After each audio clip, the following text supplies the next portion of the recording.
विज्ञान ने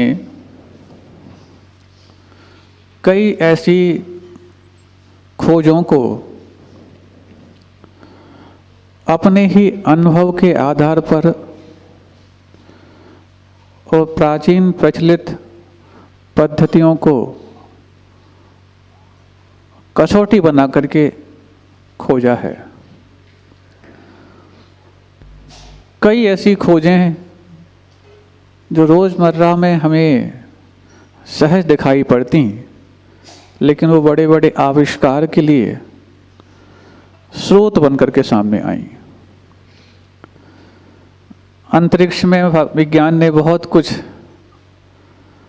उपलब्धियां हासिल की हैं, ऐसा वैज्ञानिकों ने माना, लेकिन उन अंतरिक्ष की वैज्ञानिक उपलब्धियों के लिए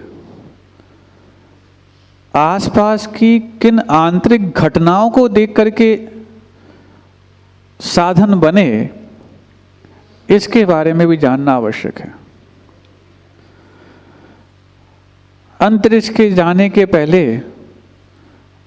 अंतरिक्ष तक पहुंचा कैसे जाए, जब ये कवायद शुरू हुई तो आपको सुन करके हैरानी और हंसी भी आएगी कि इससे भी कभी अंतरिक्ष में पहुंचा जा सकता। हाँ, आप लोगों के घरों में बरसात के समय अथवा उमस के समय झींगुर हो जाते। झींगुर देखे? और कभी आपने झींगुर के पैरों की बनावट यदि देखी हो, वो कैसे अचानक जंप करता है, इस दृश्य को देख करके वैज्ञानिकों ने रॉकेट का निर्माण किया। सुन रहे हैं आप लोग?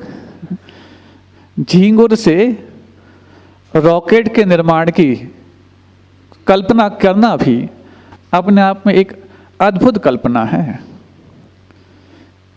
उसके पैर से थोड़े से मुड़े हुए होते हैं, देखे ना, और जब वो जंप करता है थोड़ा पीछे जाकर के एकदम से जंप करता है। अब वैज्ञानिकों के सामने एक समस्या थी कि जो 3-4 स्तर अंतरिक्ष के हैं, आइनोस्फीयर, एक्सोस्फीयर, इस वायुमंडल से बाहर यदि हम किसी भी वाहन को भेज पाए तो शायद हमारा फिर वहां तक पहुंचाना संभव हो पाएगा जहां तक जाने की हम कल्पना कर रहे हैं। अंतरिक्ष में पहुंचना बड़ी बात नहीं, चांद पर पहुंचना अलग बात है, वो हम स्वीकारते नहीं। अंतरिक्ष क्या आकाश है, जितने आपके पास सामर्थ्य आप पहुंच सकते, लेकिन उस आकाश की भी अपनी अपनी कुछ सीमाएं हैं कि कौन व्यक्ति है जो कहां तक की यात्रा कर सकता है और उसके ऊपर पहुंचने के लिए उसने कितना बल चाहिए। ईंधन तो आपके पास हो, लेकिन इंजन भी वैसा हो जो इस स्तर को पार कर पाए, लेयर्स को पार कर पाए। तो अब वो इतना सा छोटा सा झींगुर है, बाकी अन्य उड़ने वाले जो कीड़े होते हैं, पतंगे होते हैं, पक्षी होते हैं, वो धीरे धीरे पंख चलाते चलाते पहुंच जाते हैं, लेकिन इसके पास पंखों का विशेष योगदान नहीं, पैरों का विशेष योगदान है। आप लोग सुन रहे हैं? झींगुर पंखों से कम उड़ता, बल्कि पंख इतने काम नहीं आते, वो पैर काम आते हैं। वो पैरों की बनावट ऐसी है कि वो पीछे से हल्का सा जाकर के एकदम जंप लगाता है। कभी झींगुर आपने ऐसे हवा में उड़ते हुए नहीं देखे होंगे, जंप लगाते हुए देखे हैं। तो उसी को देख करके कि ये टेक्निक अच्छी है कि जब भी हम किसी भी अंतरिक्ष प्रक्षेपण केंद्र में ऐसी व्यवस्था कर पाए कि जहाँ पर किसी अंतरिक्ष यान को थोड़ा सा इस प्रकार के एंगल से यदि हम पीछे लेकर के और फिर फोर्स के साथ ऊपर ले जा पाए, तो ये हम पृथ्वी की कक्षा से उसको बाहर ले जा सकते हैं। और एक बार पृथ्वी की कक्षा से बाहर हो गया तो अंतरिक्ष में उसको यान को संचालित करना इतना कठिन नहीं है। ये तो हम आपको अंतरिक्ष की बात नहीं बता रहे हैं, ये आपके सामने एक आंतरिक बात बताना चाह रहे हैं कि किसी भी, चाहे यान हो,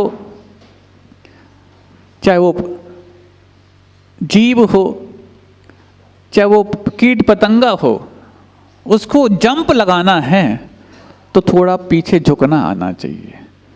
ऐसे ही हमारे जीवन में यदि उन्नति का जंप लगाना है तो भक्ति का झुकना तुम्हारे पास आ जाए तो तुम भी अपने उन्नति के आंतरिक कक्ष में उतना ही आनंद लूट सकते हो जितना कि सिद्ध परमेष्टि लूट रहे हैं। आज तक किसी व्यक्ति को अपने आदर्श को नमन किए बगैर सिद्धत्व की प्राप्ति हुई हो तो बताओ? तीर्थंकरों को भी नहीं हुई। भले ही कहते कि तीर्थंकर किसी को नमस्कार नहीं करते, नमोकार मंत्र भी नहीं बोलते, हाँ बिल्कुल ठीक बात है, लेकिन नमोकार मंत्र पूरा नहीं बोलते। लेकिन नमः सिद्धिभ्या इस पद को तो उनको भी याद करना पड़ता है, क्योंकि नमन के बगैर मेरु पर्वत पर तुम्हारा न्यवन संभव नहीं। मेरु पर्वत पर न्यवन भले ही बाल्यावस्था में हुआ हो, लेकिन मुनि बनते वक्त भी आपको नमन करना आवश्यक है, तब जाकर के आप न मन रहित हो पाओगे, और मन रहित होगे तभी जाके संगी और असंगी पन्ने से रहित होकर के 13वें गुणस्थान के अधिकारी बन पाओगे। तो तीर्थंकरों को भी नमस्कार करना पड़ा। ये बात अलग है कि उनके आदर्श वो सब नहीं जो हमारे आदर्श हैं, लेकिन उनका आदर्श तो वो है जो अंतिम आदर्श है, जिसका नाम सिद्ध परमेष्टि है। तो उनको भी सिद्धों को नमस्कार करना पड़ा, तब जाकर के वो उस भक्ति की अंतरिक्ष यान में बैठ करके अपनी आंतरिक यात्रा को सिद्धत्व की मंजिल में तब्दील कर पाए। तो उस झींगुर के उदाहरण से आपको समझना है कि उसने पहले झुका, अपने पैरों में ऐसा झुकना संभव कराया, तब जाकर के वो इतनी लंबी जंप लगा पाया, जिस झींगुर की घटना को देख करके आज के अंतरिक्ष यान शोध कर पाए और शोध करके अंतरिक्षी कक्षा में अपने यानों को प्रक्षेपित कर पाए। ऐसे ही हमारे पास तो ये है, हमारे पास तो बहुत ज्ञान है, हमारे पास तो बहुत अच्छा व्रत है, ये सब कुछ नहीं चलने वाला। जब तक तुम्हारे पास ईंधन तो अच्छा है, यान भी अच्छा है, लेकिन तुम्हारे पास वो तकनीक तो हो जो अंतरिक्ष में पहुंचा सके। ज्ञान तो अच्छा है, आचरण भी अच्छा है, लेकिन तुम्हारे पास वो तकनीक तो हो जो तुम्हारे लिए मुक्ति की कक्षा में स्थापित करा पाए। उसी बात को यहाँ पर रख करके वादिराज मुनिराज कह रहे हैं, शुद्धे ज्ञाने शुचिनिचरिते सत्यपि त्वय्यनीचा। शुद्धे ज्ञाने शुचिनिचरिते सत्यपि त्वय्यनीचा। भक्तिर्नोचे धनवती शुचा वंचिका कुंचिकेयम। भक्तिर्नोचे धनवती शुचा वंचिका कुंचिकेयम। यदि वो नवधि कर दोगे ना तो सुखा पे आपको रुकना पड़ेगा, थोड़ा सा वो जल्दी रुकना पड़ेगा। इसलिए भक्तिर्नोचे धनवति सुखा वंचिका कुंचिकेयम। शक्योद्घाटम भवति कथम मुक्तिकामस्य पुंसो। शक्योद्घाटम भवति कथम मुक्तिकामस्य पुंसो। मुक्तिद्वारं परिदृढमहामोहमुद्राकवाटं। मुक्तिद्वारं परिदृढमहामोहमुद्राकवाटं। शुद्धे ज्ञाने शुचिनिचरिते सत्यपि त्वय्यनीचा। भक्तिर्नोचे धनवति सुखा वंचिका कुंचिकेयं।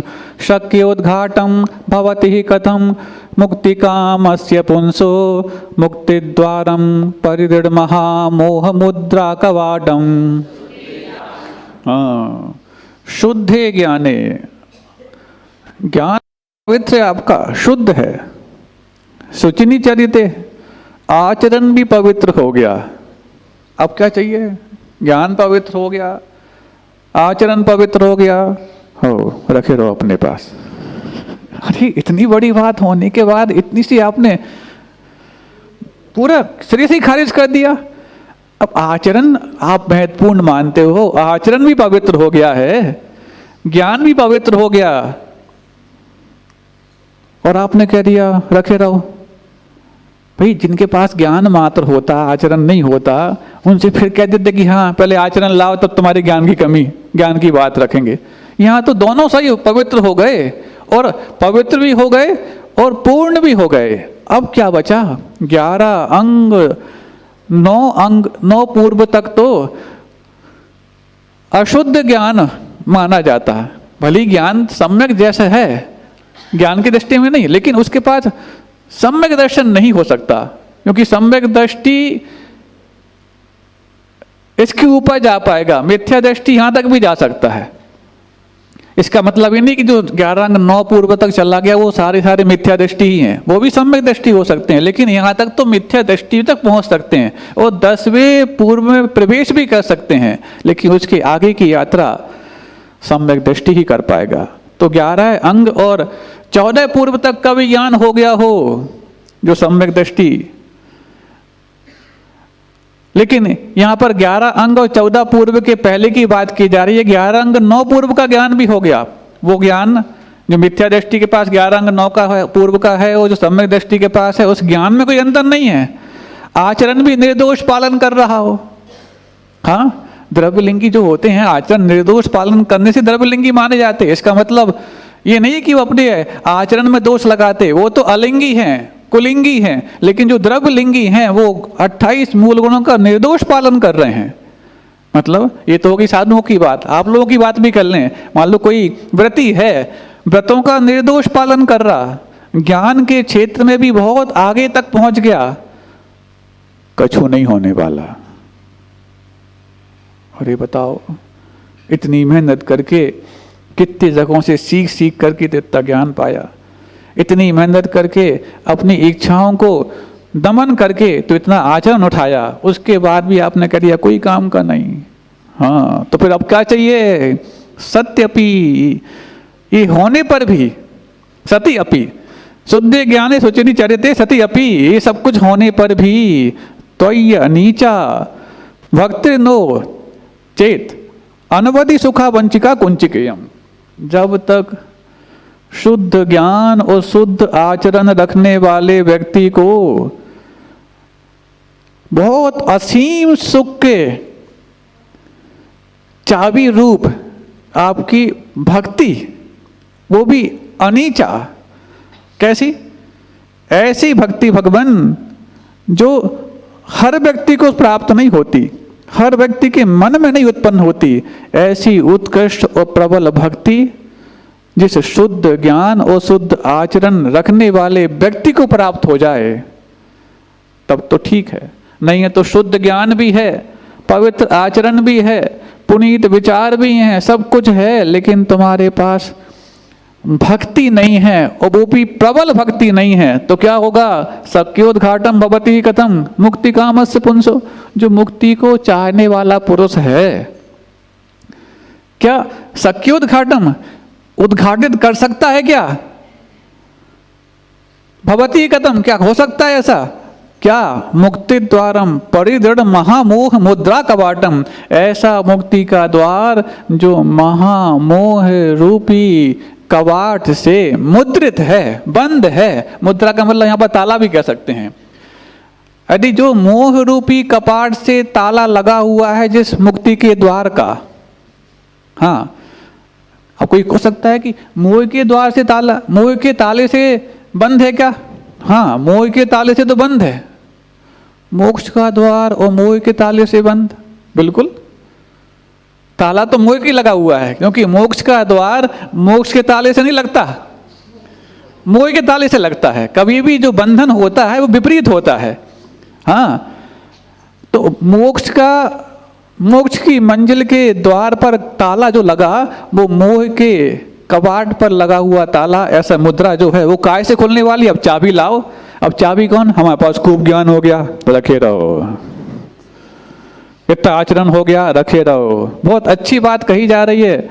ज्ञान का भी मान नहीं और तुम्हारे आचरण का भी मान नहीं, जब तक तुम्हारे हृदय में विनय भाव ना आए, बड़ों के प्रति विनय भाव ना आए, वो ज्ञान कोई काम का नहीं। वादिराज महाराज कह रहे हैं यहाँ पर, तुम अपने ही ज्ञान में सब कुछ मान रहे हो, माने रहो। ज्ञान तो रावण के पास भी कम नहीं था। तुम अपने आचरण को सब कुछ मान रहे हो, माने रहो। आचरण तो मिथ्या दृष्टियों का भी हो जाता है, तब तो जाकर के इतना कि वो भू समाधि, जल समाधि, पर्वत पर जाकर के वर्षों तक ग्रीष्म सहन कर सकते हैं। ये सब कुछ होने के बावजूद भी तुम्हारे पास विनय नहीं है, क्योंकि उस द्वार को खोलने का रास्ता तो उस भक्ति के माध्यम से, जो प्रबल भक्ति के रूप में है, उस चाबी से ही खुल सकता है। तब तो जाकर के कहा विनयो मोक्ष द्वारो, विनय ही मोक्ष का द्वार है। यहां पर तो कह दिया वो भक्ति द्वार पर लगे हुए ताले को खोलने वाली चाबी है। विनय मोक्ष का द्वार है, और द्वार पर यदि मोह का कबाट लगा है तो कबाट पर लगा हुआ ताला विनय रूपी चाबी से ही खुल सकता है। बहुत अच्छी बात कह दी। अब बताओ, इतना सब कुछ पढ़ रखा, पढ़ा रहा, इतना सब कुछ, अच्छा आचरण, हाँ हमारे पास बहुत अच्छा आचरण है, रखे रहो, लेकिन तुम्हारे लिए यदि साधर्मी के प्रति विनय नहीं, प्रभु के प्रति विनय नहीं, गुरु के प्रति विनय नहीं, तो तुम्हारा विनय के अभाव में वो ताला हमेशा बंद रहेगा। ये ज्ञान नहीं था तो भी ताला बंद था, आचरण नहीं था तो भी ताला बंद था, अब दोनों होने के बाद भी ताला बंद है, दोनों होने के बाद भी ताला बंद है। इसीलिए जब तक तुम झुकना नहीं सीखोगे तब तक तुम्हारी ऊपर की यात्रा नहीं होगी। जितना झुकोगे उतनी उन्नति होगी। जैसे वो झींगुर जितना अपने पैरों को झुका करके पीछे करता उतना ही जंप करता है। इसी बात को जान करके अंतरिक्ष वैज्ञानिकों ने अंतरिक्ष यान का निर्माण कर लिया कि पहले इसको पीछे ले जाना पड़ेगा तब जाके ही जंप कर पाएगा। जैसे कि आपके तीर्थ के निर्माण में भी हुआ, 2 कदम पीछे गए तब जा करके अब 24 जनालय का भी, और कल से तो 66 जनालय का काम भी प्रारंभ हो चुका है। लेकिन ये सब कुछ को सहन करना कठिन था। महाराज वो तो अच्छा रहा, आप रहे, नहीं है तो पत्थर बाद में उखड़ते, हम पहले उखड़ जाते। हाँ, हम रहे नहीं, आप लोग अपने आपे में रहे तो सब काम अच्छे से हो गया। हमारा रहना नहीं रहना इतना महत्वपूर्ण नहीं, आपका आपे में रहना महत्वपूर्ण था। क्योंकि आपा यदि खो जाते तो किसी के बस की बात, पैसा बहुत इकट्ठा हो जाता, दान बहुत इकट्ठा हो जाता, लेकिन दान इकट्ठा होने के बाद भी जो इकट्ठा मान है यदि वो उखड़ जाता तो सब धरा का धरा, इस धरा का इस धरा पर सब धरा रह जाएगा। सबसे वो संवेदनशील पल थे वो, जब वो वाली बात आई। पहले तो बहुत सोचा कि कुछ ना करना पड़े, लेकिन जब विशेषज्ञों से सलाह ली सब तरह से तो थोड़ा सा भाई, अब हजारों वर्षों की बात है, गलती किसी की थी नहीं, अपने ही सबके सामूहिक कर्म का उदय था, जो इस प्रकार की परिणति होती चल रही। अब जब पुण्य उदय आ गया, उस पुण्य को उदय कराने में पूज्य गुरुदेव का जो प्रबल आशीर्वाद था वो काम कर गया। हाँ, ज्ञान को भी सुचिता तभी प्राप्त होगी जब आस्था की विनय और विनय की चाबी उस ताले को खोलने के लिए कारण बनेगी। हाँ, कि नहीं तुम ज्ञान रखे रहो, तुम आचरण रखे रहो, लेकिन जब तक तुम्हारे अंदर विनय और भक्ति नहीं है तब तक तुम्हारी उन्नति भी नहीं है।